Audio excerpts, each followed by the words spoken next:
नमस्कार दोस्तों, मैं आपका दोस्त Manoj Sharma Manik, motivational writer, speaker and career coach. मित्रों, आज जो मैं टॉपिक लेकर आपके सामने आया हूँ वो उसका संबंध है सफलता से।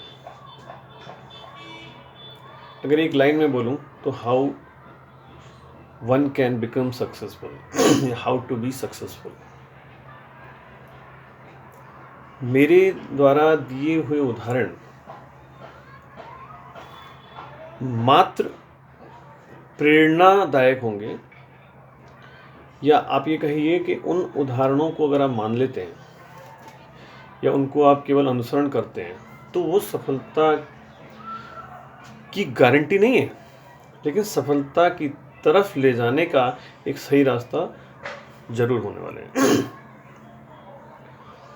तो इससे पहले कि मैं वीडियो स्टार्ट करूं, आपसे रिक्वेस्ट है कि प्लीज़ मेरे इस चैनल को सब्सक्राइब ज़रूर करिए, क्योंकि जितने ज़्यादा से ज़्यादा सब्सक्रिप्शन होंगे या सब्सक्राइबर्स होंगे उतने ही ज़्यादा लोगों तक मेरी बात पहुंच पाएगी और मुझे ज़्यादा से ज़्यादा लोगों के कमेंट्स भी मिल पाएंगे और नेक्स्ट जो इम्प्रूवमेंट्स होंगे, क्योंकि जैसा मैं अभी आप लोगों को बताता हूं कि अभी मैं शॉर्ट वीडियोस बना रहा हूं,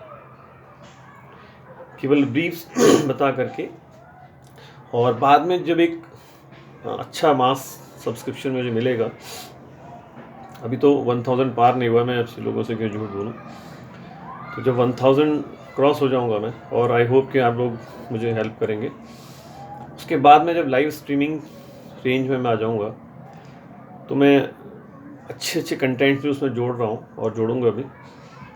खैर, तो सबसे पहले आपसे रिक्वेस्ट यही है कि सब्सक्राइब ज़रूर करें और अपने ग्रुप में भी लोगों को बताएं, और उनसे मुझे कमेंट्स और शेयर करके ये पता लगेगा कि मैं अगले और क्या क्या चीज़ इसमें ऐड कर सकता हूँ या मैं ऐड कर सकता हूँ। चलिए, एनीवे, तो देखिए,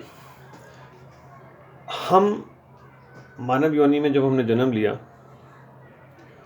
तो आप ये यकीन मानिए कि हर व्यक्ति जिस अपने इष्ट में आस्था है, इष्ट में,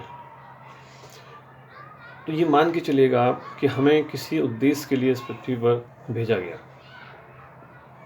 ऐसा मैं भी मानता हूँ, और कुछ जो मैं बहुत सक्सेसफुल लोग रहे हैं अपनी लाइफ में, अपनी फील्ड में, उनसे जब मैंने बात की तो मुझे समझ में आया कि अगर हम अपने जीवन का एक उद्देश्य बना लेते हैं, एक टारगेट हम लोग सेट कर लेते हैं अपनी लाइफ में, छोटा हो, शॉर्ट टर्म हो कोई बात नहीं, शुरू में, फिर मिड टर्म हो जाए, फिर लॉन्ग टर्म हो जाए, लेकिन कहीं ना कहीं एक क्लियर विजन अगर हम बना के चलते हैं तभी हमारे जीवन का उद्देश्य पूर्ण होता है। अन्यथा तो भटकाव है जीवन में। उद्देश्यहीन जीवन वैसे कहना नहीं चाहिए, क्योंकि उनको भगवान, जीव जंतु भी जीते हैं, लेकिन उनका भी कुछ ना कुछ शॉर्ट टर्म उद्देश्य होते हैं। सुबह घर से निकलते हैं खाने पीने के लिए, अपने बच्चों के लिए जुगाड़ करते हैं, अपने समान जीव को जन्म भी देते हैं, सारी चीज़ वैसी ही होती हैं जैसी हम लोग करते हैं।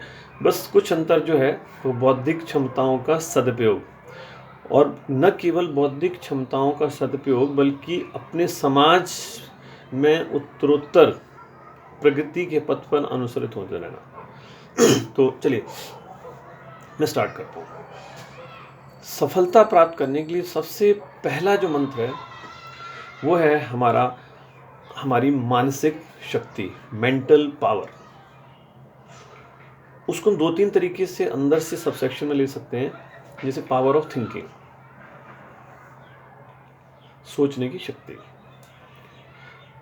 अब सोचने की शक्ति, इसकी एक बहुत पावरफुल एरिया है, इसकी फील्ड है, लेकिन चूंकि मैं अभी शॉर्ट में ही बता रहा हूँ कि आपको एक ना एक उद्देश्य को अपने दिमाग में अवतरित करना पड़ता है, प्रकट करना पड़ता है, सोचना पड़ता है आपको कि मुझे क्या बनना है, मुझे क्या करना है। फिर वही, अगर मोस्टली मैं इसको यूथ अगर देख रहे हो तो मैं बताऊंगा कि आपको अपने कैरियर में क्या करना है। बहुत सारी स्ट्रीम्स हैं, कहाँ जाना है आपको, क्या करना है। पार्ट तो पीछे के टाइम में, जो हमारी एज का टाइम था, उसमें तो 3-4 ही मेन होती थी, डॉक्टर, इंजीनियर या सीए, लेकिन आजकल तो बहुत सारी फील्ड हैं। तो आज के हिसाब से आज की रिसोर्सेज से, संसाधनों के आधार पर और अपनी व्यक्तिगत परिस्थिति, व्यक्तिगत से मैं आपकी घरेलू भी कह रहा हूँ, जिसमें आपकी घर की आर्थिक स्थिति और परिवार की जो पृष्ठभूमि है उसको ध्यान में रखते हुए आप निर्णय लें। शुरू में मतलब ये जिद पे नाड़ देंगे नहीं मुझे यही बनना है, तो 4-5 साल आप बर्बाद कर दे फिर ना बने। तो पहले शॉर्ट टर्म एक कोई गोल बना लें, है ना, सोच के, जिसको मैं कह रहा हूँ मेंटल पावर। फिर जो आपका जो बड़ा गोल जो आपने सोच के कहीं एक कोने में बड़ा सजा के रखा हुआ है, ठीक है, जैसे आपने देखा होगा कि जो बहुत ऊंचे वाले घर बनते हैं उसमें डायरेक्ट एक ही सीढ़ी नहीं होती है, कट्स होते हैं इसमें। इतने पहले आप 8-10 सीढ़ी चढ़े, फिर थोड़ा सा प्लेन होगा, फिर चढ़ते हैं, फिर 10 सीढ़ी चढ़ते हैं, फिर एक लेवल होता है, फिर चढ़ते हैं। तो मेरा मानना ये है कि धीरे धीरे और बिल्कुल शांत माहौल में, बहुत ज़्यादा धूम धड़ाका नहीं, उछल कूद नहीं, खैर। तो सफलता के लिए सबसे पहले ज़रूरी है आपकी मेंटल पावर या मेंटल स्ट्रेंथ। आप जितना अच्छा सोच सकते हैं, जितना सकारात्मक सोच सकते हैं, जितना सुदृढ़ तरीके से सोच सकते हैं, उतनी ही ज़्यादा आपकी सफलता की गारंटी होती है आपके लिए। हर इंसान की अपनी अलग रिसोर्सेज हैं, अपने अपने सिद्धांत हैं, अपने अपने पारिस्थितिक परिस्थितियाँ हैं, घर का वातावरण है, आर्थिक स्थिति है, सामाजिक स्थिति है। इन चीज़ों को भुलाया नहीं जा सकता। सेकंड फिर आती है जब आप मेंटल पावर या किसी चीज़ के बारे में विचार कर लेते हैं, फाइनलाइज कर लेते हैं, फिर सेकंड स्टेप आता है कि आप उसको how to start and implement या एग्जीक्यूट, मतलब प्लानिंग।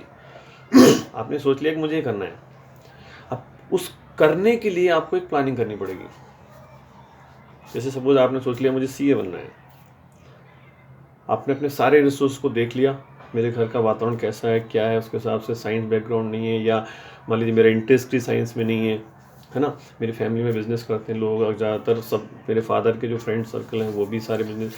तो आपने डिसाइड किया कि मुझे सीए करना है सपोज, तो कॉमर्स में आएंगे अब आप, है ना।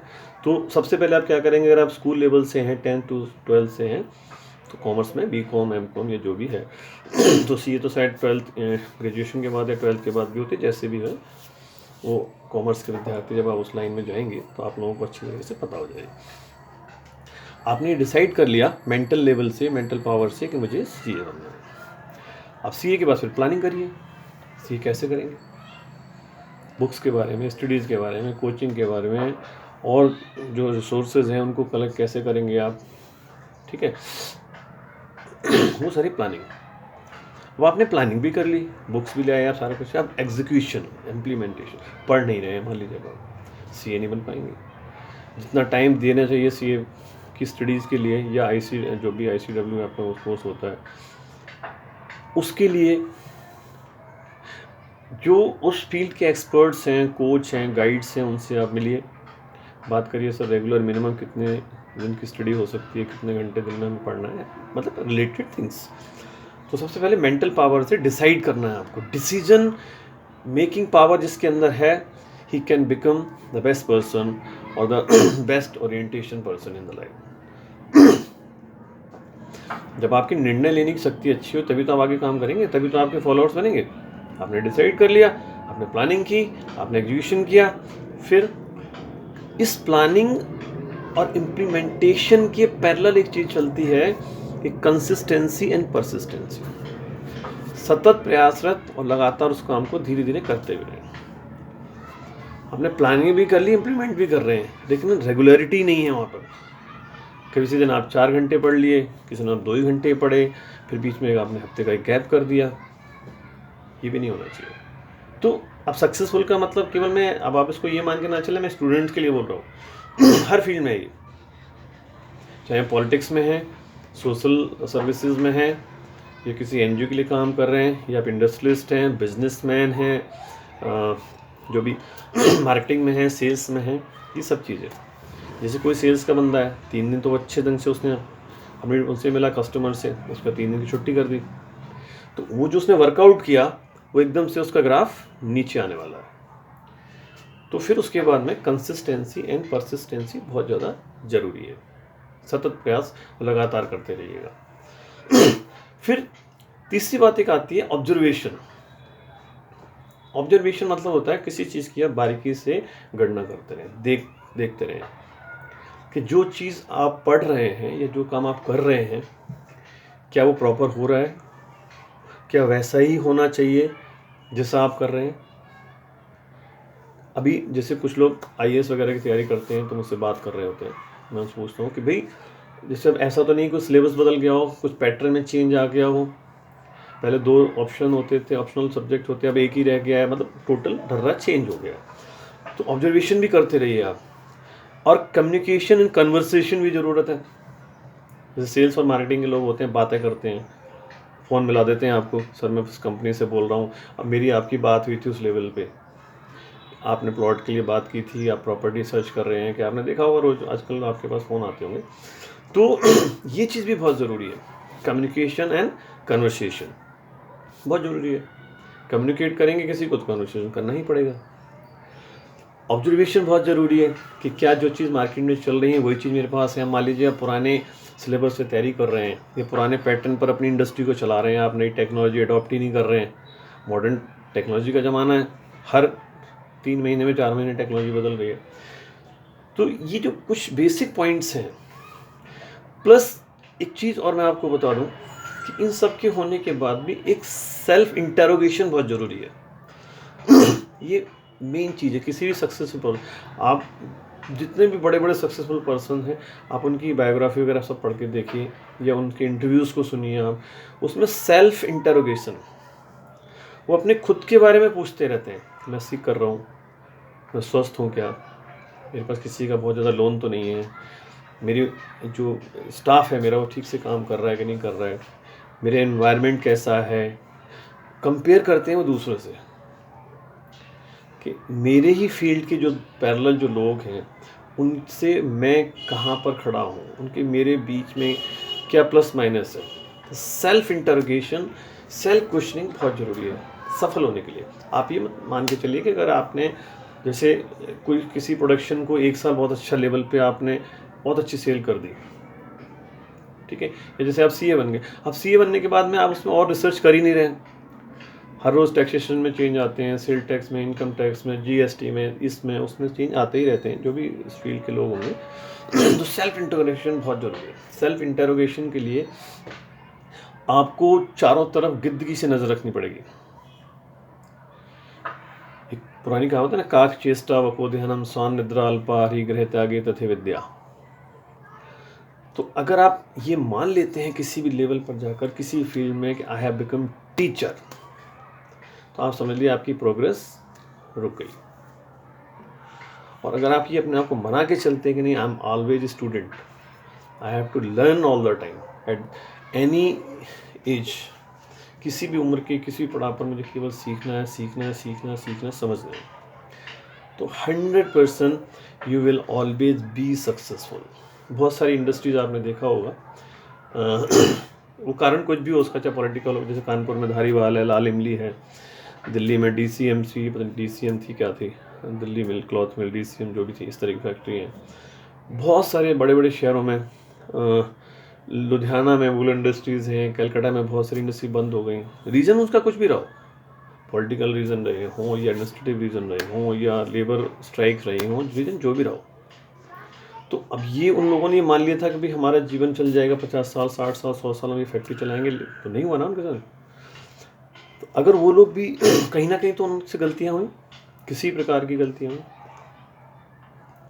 तो मैंने आपसे क्या कहा कि गिद्ध जैसी नज़र रखनी पड़ेगी आपको कि ये पॉलिटिकल, अगर आप इंडस्ट्रियलिस्ट हैं मान लीजिए, तो ये पॉलिटिकल पार्टी हो रही है तो अब मुझे इसके साथ चलना है, आज इसकी सरकार आ गई तो मुझे इसके साथ चलना है, जैसे बहुत बड़े बड़े इंडस्ट्रियलिस्ट लोग करते हैं। मैं किसी का नाम नहीं लूँगा प्रचार के लिए क्योंकि उसका प्रचार हो जाएगा फिर। तो जो मैं आपको बेसिक पॉइंट आपको बता रहा था, तो आप इन सब चीज़ों को ध्यान रखिए। और सबसे बड़ी बात है कि सेल्फ इंटरोगेशन, सेल्फ सेंटर्ड होना, सेल्फ कंसंट्रेशन करना ये अलग बात है, बट सेल्फ इंटरोगेशन करिए, अपनी कमियों को देखिए, मैं गलत कहाँ हूँ, क्या अभी तक जहाँ तक मैं पहुँचा हूँ सही पहुँचा हूँ, कुछ लोग मेरे जो पीछे थे वो कैसे आगे निकल गए, या जो मेरे से आगे थे वो पीछे कैसे हो गए, कहीं मैं भी तो वैसा नहीं हो जाऊँगा। टेक्नोलॉजी की एब्सेंस में, या उन्होंने वो टेक्नोलॉजी अडॉप्ट नहीं करी इसलिए तो उनकी फैक्ट्रियाँ बंद नहीं हो गई, या वो लोग फेलियर तो नहीं हो गए, वो नए पैटर्न को समझ नहीं पाए एनसीईआरटी सीबीएसई के या आईएएस लेवल के या बैंकिंग के, है ना, ये सीए के जो भी है। बच्चे इसलिए फेल होते हैं ना, पुराने ढर्रे पे चल रहे हैं, उनको पता ही नहीं है एग्ज़ाम में क्या आ रहा है, कैसे आ रहा है। पिछले 4-5 साल पिछले 3 साल के तो जैसे आपने सुना होगा अगर आप कंपटीशन एग्ज़ाम दे रहे हैं कि पिछले 5 या 7 साल के जो क्वेश्चन पेपर्स होते हैं उनको ढंग से करिए। मैं कहता हूँ पिछले 3 साल के जो हों, 5 साल के करिए, 7 साल ये जो पिछले 3 साल के होते हैं उनको तो कंठस्थ करिए। कंठस्थ मतलब 100 टाइम प्रैक्टिस करिए उनकी। 100 टाइम मैं कह रहा हूँ तो 100 टाइम मत मान लीजिए, 20 बार 50 बार, मतलब इतनी बार कि आपको वो क्वेश्चन ऐसा लगे फटाक से आंसर दूंगा। बहुत परफेक्शन के साथ उसको करिए, क्योंकि पिछले 2 सालों में तो पैटर्न नहीं बदलेगा, अगर बदलेगा तो इस साल, और इस साल बदलेगा भी तो फिर आपकी उसमें नॉलेज में आ जाएगी वो सारी चीज़ें। तो जो लेटेस्ट आया होगा पिछले 3 सालों में आया होगा, अगर बदला भी होगा कभी तो। अगर आप बिगनर हैं मान लीजिए किसी भी फील्ड के, तो ये जो मैंने 8-10 पॉइंट आपको बताए, इसको अगर आप रेगुलर एक्सरसाइज में रखेंगे, प्रैक्टिस करेंगे और अपने ब्रेन में कंटिन्यूसली उसको लूपिंग में चलाते रहेंगे, तो मुझे लगता है कि काफ़ी कुछ सफलता के चांसेस बनते हैं। Thank you so much friends, मिलेंगे फिर आपसे, और मेरे चैनल को सब्सक्राइब जरूर करिए और शेयर करिएगा।